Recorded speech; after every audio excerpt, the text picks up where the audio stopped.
Ladies and gentlemen, dear colleagues, now we come to the second part of this morning session, which is entitled The Future of Solidarity and Cooperation in Europe.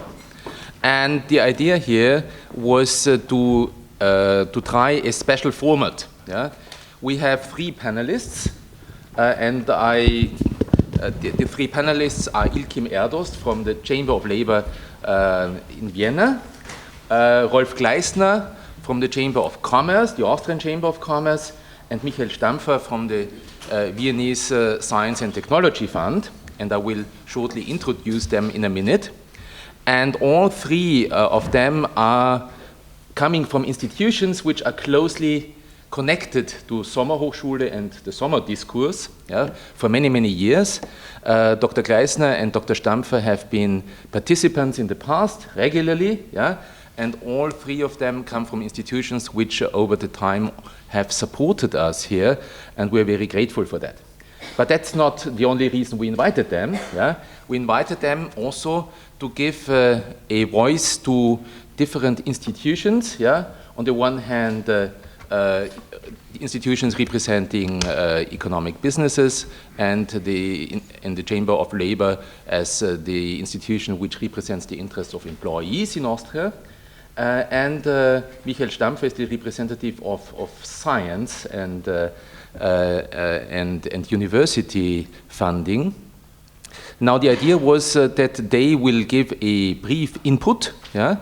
And although they would be perfectly suited to give lectures here, yeah, we asked them rather to present questions to us.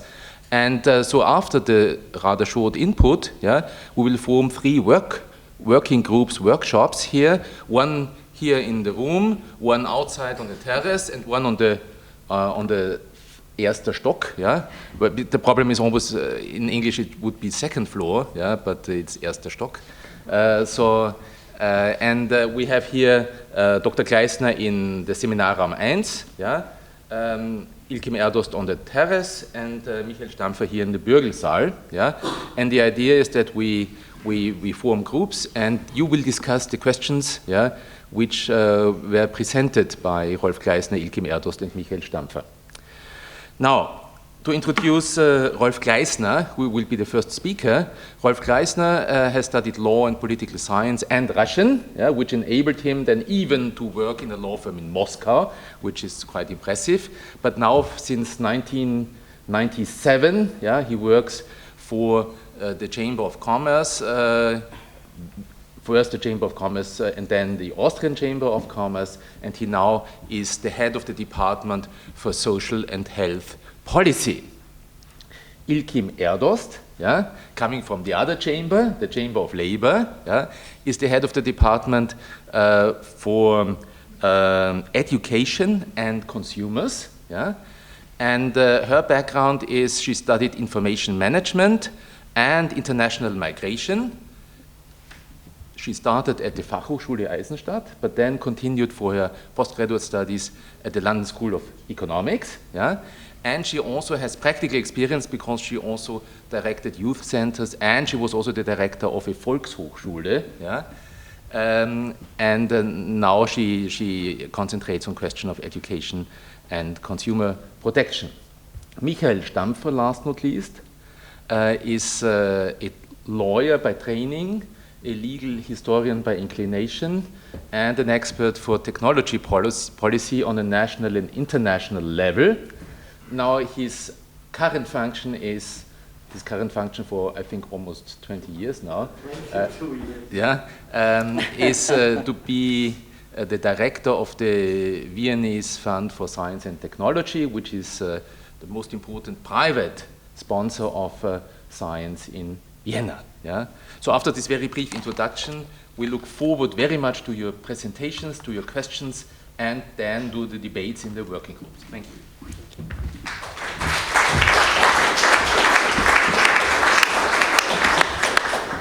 So thank you very much. I'm very grateful that I was given the chance to speak here, and also that I was given the chance to choose my topic freely within our broad overall topic of the future of solidarity and cooperation in Europe. We all agree that we could talk days about this one.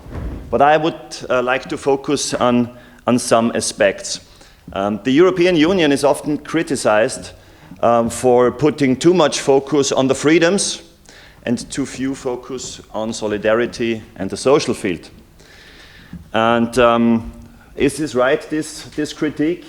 It's right that the basis of the European Union are the four fundamental freedoms, which of course give workers and also companies the possibility to work everywhere, which also create economies of scale, which is important so that economy and companies grow. But what does this mean, this focus mean also in terms of equality or inequality on solidarity? If we look at the European Union and compare it with the USA, so we see that within the USA, inequality among incomes is as high as within the EU 27 states, which is quite amazing because we have here very different states, Bulgaria on the one hand, Luxembourg on the other hand, and not one single society like in the USA. And if we have a closer look, we see that the major differences in Europe are not within society, as in the USA, but between states, especially between the new member states, Bulgaria, Romania, and the richer, older member states. And yesterday we heard how the European Union tackles this problem. We have another principle for the European Union, not only the four freedoms, but also the principle of convergence and coherence. This is implemented, you all know it, we heard it yesterday, especially by redistribution via structural and convergence funds between richer states and poorer states, which is a kind of solidarity, of course, which we have within the European Union. So the European Union tackles the real problem, that is the differences between the states, because the differences within the societies are smaller. And if we have a look at the figures, we see that the European Union is very successful, as a matter of fact, in convergence. Because, as we all know, the new member states have caught up quite a lot. And if we have a look at the Gini coefficient, which tells us how equally or unequally distributed incomes are, we see that this Gini coefficient decreases. So it's not true that poor become poorer and rich become richer. The Gini coefficient decreases, which means Europe gets more equal. And one reason is this structural funds, this redistribution we also heard yesterday. But this is not the whole picture. Of course, we also have in Europe, and now I come also to the second aspect of solidarity, a kind of European social model.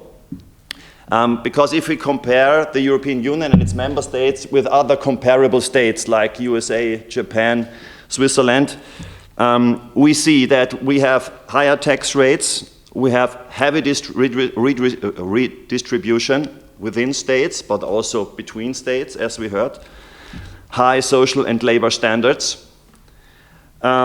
This is the one side, but the other side is we also have quite a low economic growth and a quite weak demographic base. So these are some criteria which makes us different from other comparable countries like Japan, Switzerland, UK also now, and the USA. Just some figures to be a bit more provocative. Is the EU social enough? Do we have enough social expense? Currently, the EU accounts for 2.4% of the world births. It accounts for 5.7% of the world's population. It accounts for about 15% of the world's GDP. And it accounts for 45% of the world's social expense. So you see here in a few figures what the European social model is. And this is, for me, also an answer to the question, is the EU currently social and its member states? Yes, it is, I think. So this leads me to the questions I worry about. The question is this European social model also sustainable? And the reason why I ask this question is simply demography. You know what this is? This are population pyramids, which show us how many. I wonder if the laser pointer works. Which show us how many young people we have. We see how wide these columns are. We see how many people we have in the workable age, which are the middle columns.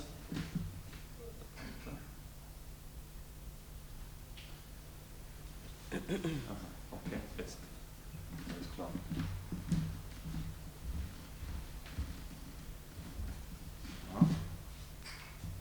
Irgendwie drücke ich falsch. Egal. Below we see the young people, how many we have. In the middle we see how many people we have in the working age. And above, of course, we see how many people we have in the pensionable age. You know it. And I compared here the age structure of the European Union with that one of Northern America. And you see it's not very different, but it's a bit different. Both, they do not look like pyramids. You know, pyramids are usually very stable. But you see that in Europe we have the broadest columns in the age groups between 55 and 65. So these are the age groups which now change sides. So this means they now work, they pay taxes, and in a few years they will all change sides. They, of course, will receive pensions. And that's where we have a challenge for, of course, our social system. And you see it's a bit more stable in the USA, simply because you have more births. You had more births in the last 20 years. In Europe, you see this is decreasing. This whole pyramid, so it gets more unstable. And now I show you just shortly a real population pyramid.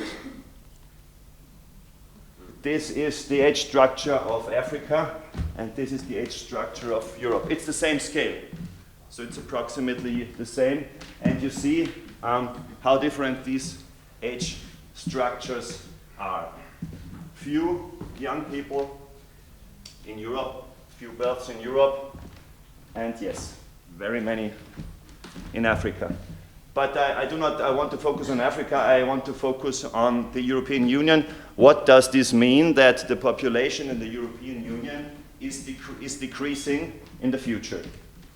There are a few consequences which I want to point out shortly, because they have also effect on the sustainability of the European social model.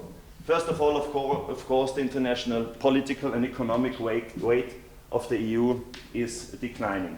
Second of all, what is, of course, very interesting for economy, for our companies, the potential labor force is shrinking. So in the labor market, we now talk more often about labor shortage than about unemployment. Of course, this is now a bit overlain by the recession, but I think the recession will soon stop, and then we will see a labor shortage coming back again with its full strength.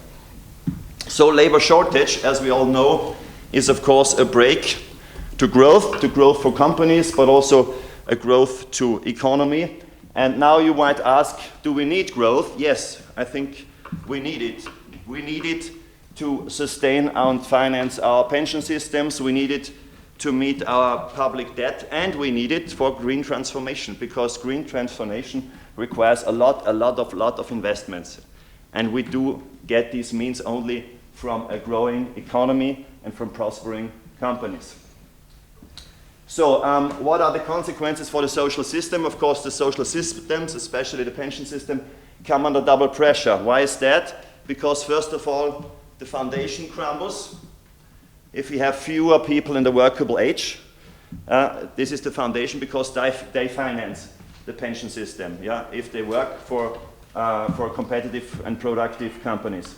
And secondly, of course, they come under pressure because we will get many more pensioners and many more people in care, which this fewer working age population has to support. So there are many fields of action now where we can respond to this challenge, and the member states are also are already active in these fields. Social system, pension system, labor market. It's very important to promote work. Family policy, especially childcare, is a crucial theme. Migration and integration. I won't point out this now in detail because we do not have the time. Just to make it short, the member states react. Also, the institutions of the European Union has now recognized that they have to do something. And to come back to our overall theme, I think one principle will also be very important in the future, and this is solidarity, especially intergenerational solidarity. And as Mr. Professor Meisel pointed out, we will have workshops afterwards, and in my workshop I want to discuss two questions. How can we meet this demographic challenge, and how can we make the European social model sustainable? Thank you.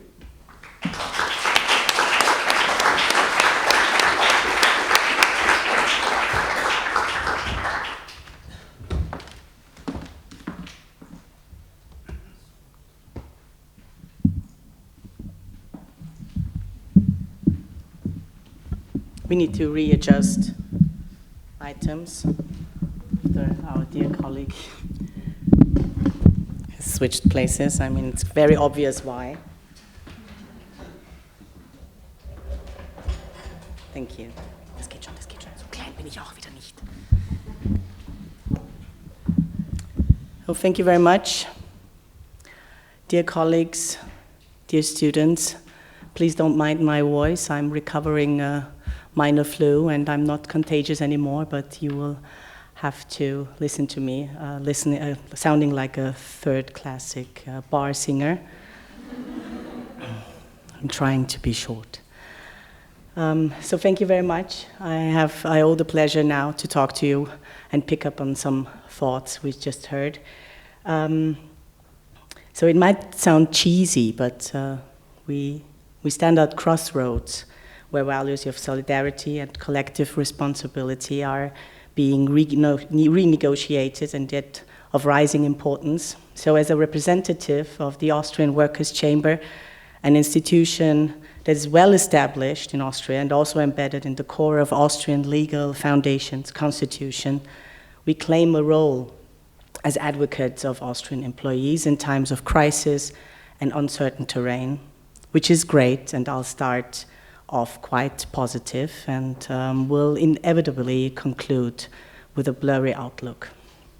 So let me start positive by outlining our principles of institutionalized solidarity that stretches over the advice services for over 4 million employees in Austria, the fight for equity and social justice, as well as responsibility for our communities and the future of our welfare state, our political advice and agenda setting, and collective action for common goals, empathy and cohesion and internationalism are thereby main principles as well.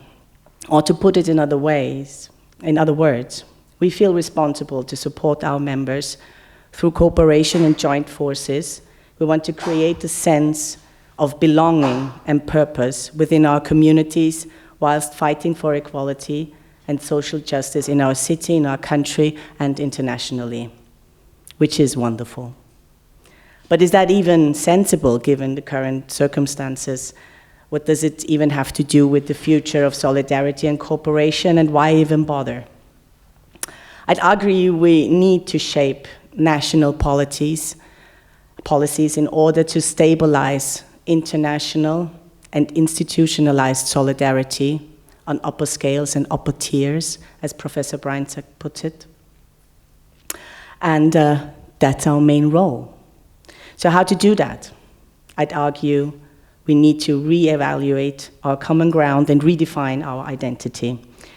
So Professor Breinzak is describing solidarity, as we now heard, and is defining it very thoughtfully.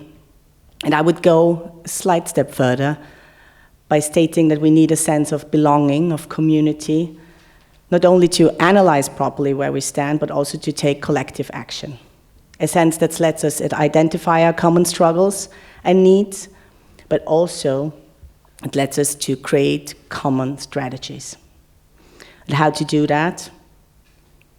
I think we need to deepen solidarity and common identity, because not only Europe, but especially Europe, faces complex challenges on various levels: migration, transformation, we heard it quite often, climate crisis.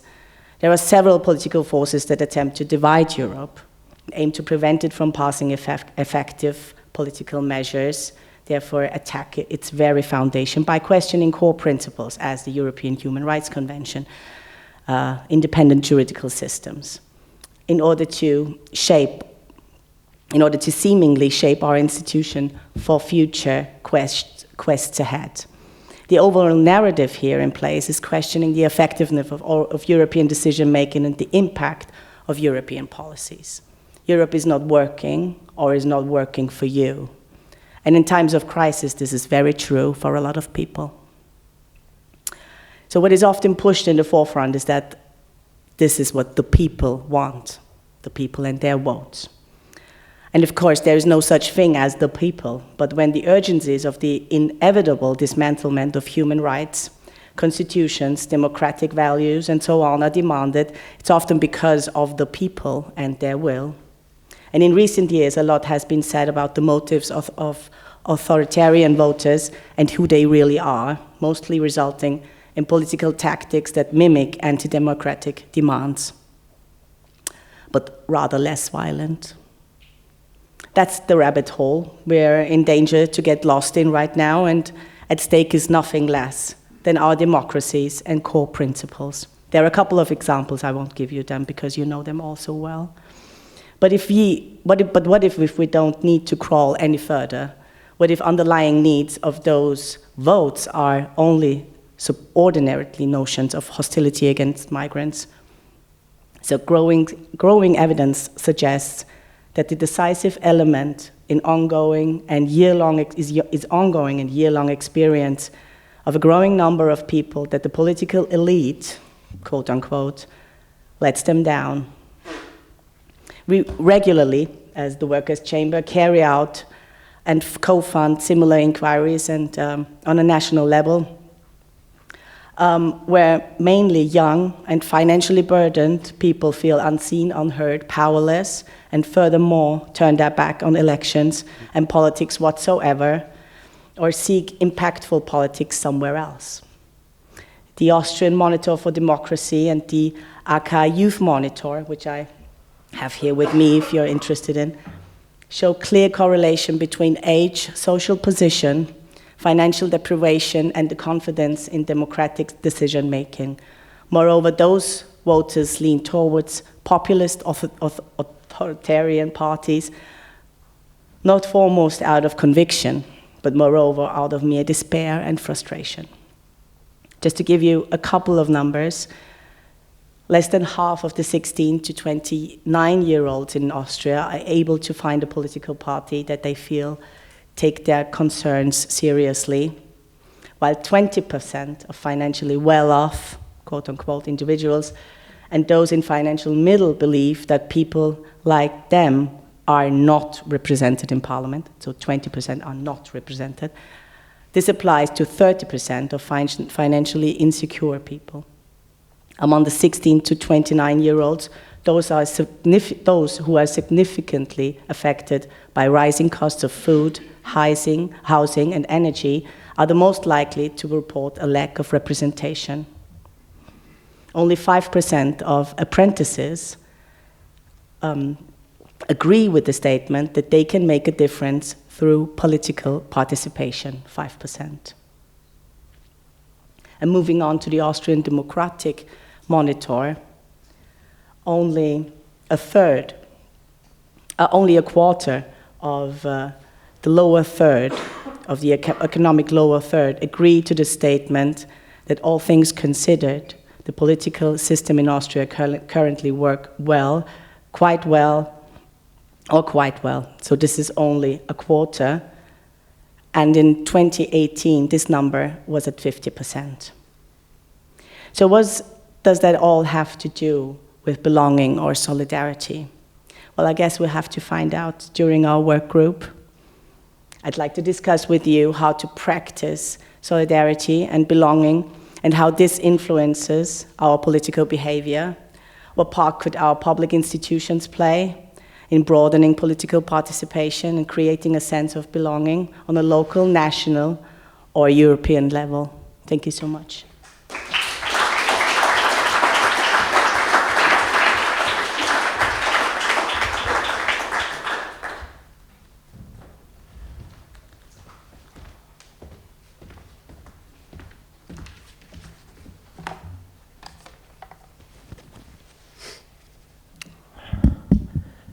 When Ilkim talked about her voice, hear mine, yeah. Very sexy. Yeah. Not my normal tune, yeah. Thanks for the invitation. Thanks for the great talks that preceded my short intervention. My question when I had to think when I was invited to talk here, what could the contribution be? My contribution will have a lot to do with what Barbara has said and goes one step behind her talk and is the issue of what kind of freedom or what mix of freedoms does a solidary society need? And one of the books I read recently is a very small, recently published book by Hannah Arendt, The Freedom to be Free. She wrote it in the 60s as a kind of talk, and then it was never fully published. It's, by the way, open source on the web, so you can read it, and it's read in an hour, and it's really great. Her understanding of worldly freedom, and I will only talk about worldly freedom, is the idea that human freedom is only possible in a political world we build, we, plural, and share with each others. And this is in a certain contrast to this is a kind of active, positive freedom. I will refer to that 2 or 3 times again. In contrast to another important set of freedoms, which is negative freedom. And there's another nice book by Isaiah Berlin, which is also very recommendable. It's called The Two Freedoms, where he juxtaposes negative freedoms like leave me alone, I want to enjoy my property, I want to enjoy my civil liberties, to positive freedoms like the third layer of Barbara's 3-layered concept. Yeah? And Berlin is quite in favor of negative freedom, by the way, because he says it's not a long way from Rousseau to Robespierre and then to other historical figures. His argument is also, and this also links to Barbara's definition of solidarity, also for the freedom, we should not mix up freedom with other important concepts like equity or fairness or happiness. I'm not fully agreeing with that. I come back on that in 2 minutes. So Hannah Arendt starts, it's more about revolutions than about freedom, her small book. Why did these revolutions in the US and in France how did they come about? Why did they occur? And this has to do with a number of reasons, of course, but also with the need, and it was a kind of decades-long discussion preceding that, with the need of active inclusion of the population or parts of the population in a political discourse. So we are actors. We are not the landlords who are free from state intervention, but we are political actors, which is a short way to the claim that it has to be democratic, because we can only be actors if we are on the same level, act on the same level. Of course, in US and also in France, it was the leisure class who had the time, and there were two interesting features Hannah Arendt comes forward with: freedom of want and freedom of fear. So that's the preconditions to talk about active freedoms, yeah. And she brings a nice story about the US Revolution, that there the social misery was well hidden with the slaves, so it couldn't explode. Therefore, it was successful, but it was less inspiring as an international example than the French Revolution, where the misery was on the streets, could not be contained or managed. It failed due to Hannah Arendt, krachend gescheitert, are her words in this essay. But it inspired dozens or hundreds of other revolutions.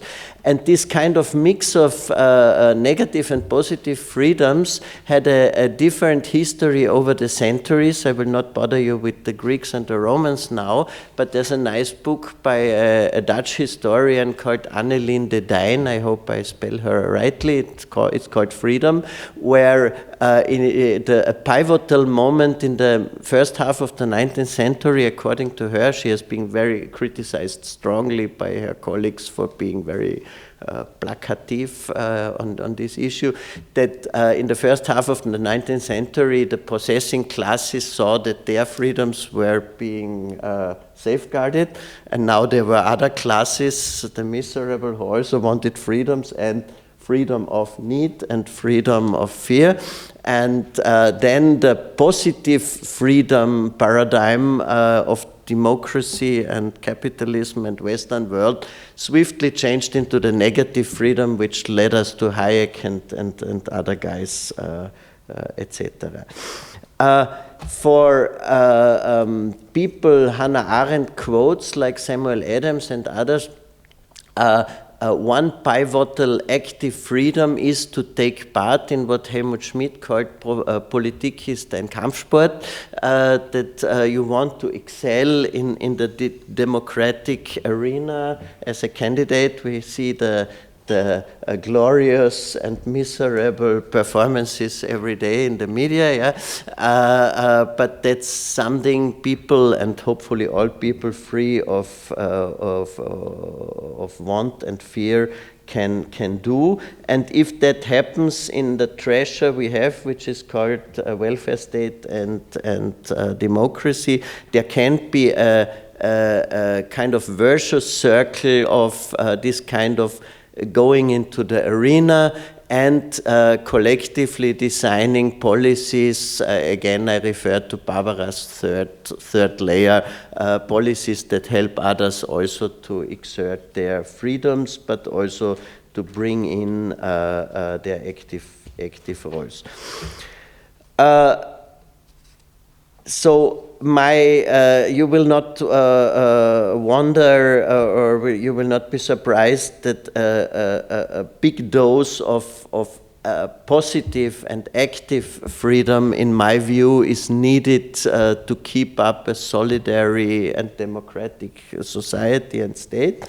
And this might be under a certain challenge. On the one hand, through other policy models, we have paternalistic and authoritarian states also staging, I would say, solidarity. They are playing the solidarity game in a more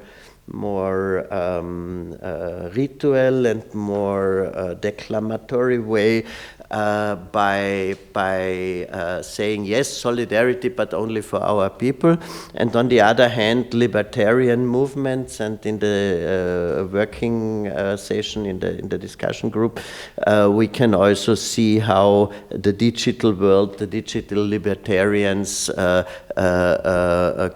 contributed a great deal to this despising of solidarity, because in the digital world everybody is a full-blown autonomous unit, yeah, due to these people.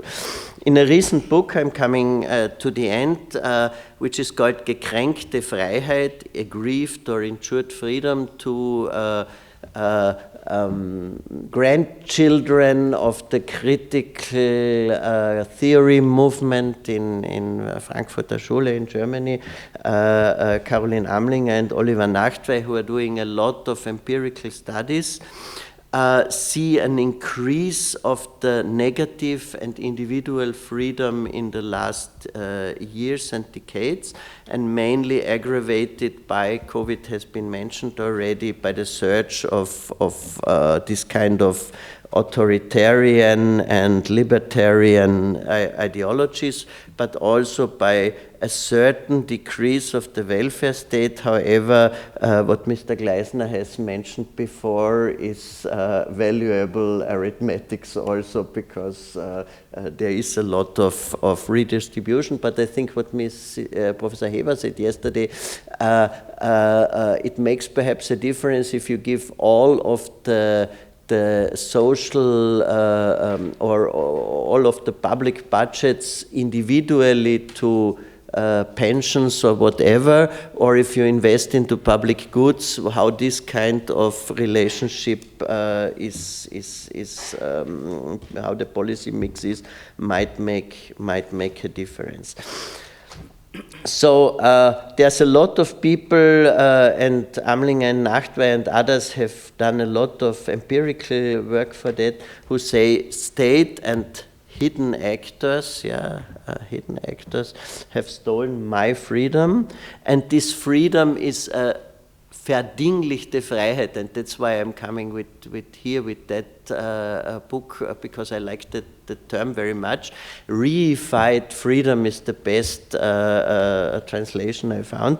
It's an absolute freedom.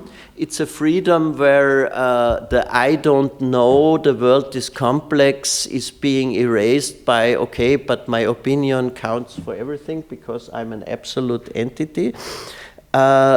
And they call it the way to authoritarian liberalism, which is different from the authoritarian Adorno et al. Historical studies a few decades before, because the world has changed due to social change, due to complexity, due to decrease of public goods, leads to many rules and control mechanisms, this complexity, which are despised by those libertarian authoritarians with the negative freedoms.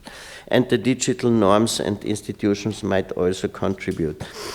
But as often dialectic comes to help. I want to quote another writer on liberty and freedom, Axel Honneth, also kind of critical theory guy, philosopher. The attractivity, it's my translation, the attractivity of the concept of individual autonomy comes from the ability to link individual freedom and social order in a systematic way. And that's what I liked most. I liked a lot in your talk, but that's what I liked most in this in your talk, Barbara, this think how it can be done in a systematic way. And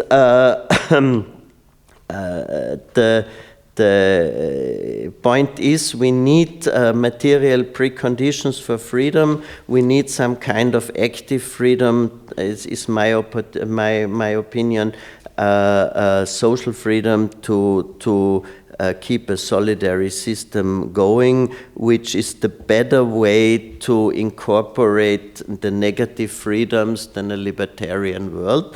And that's what I would like to discuss with you. I'm sure I was too long, but many thanks for that.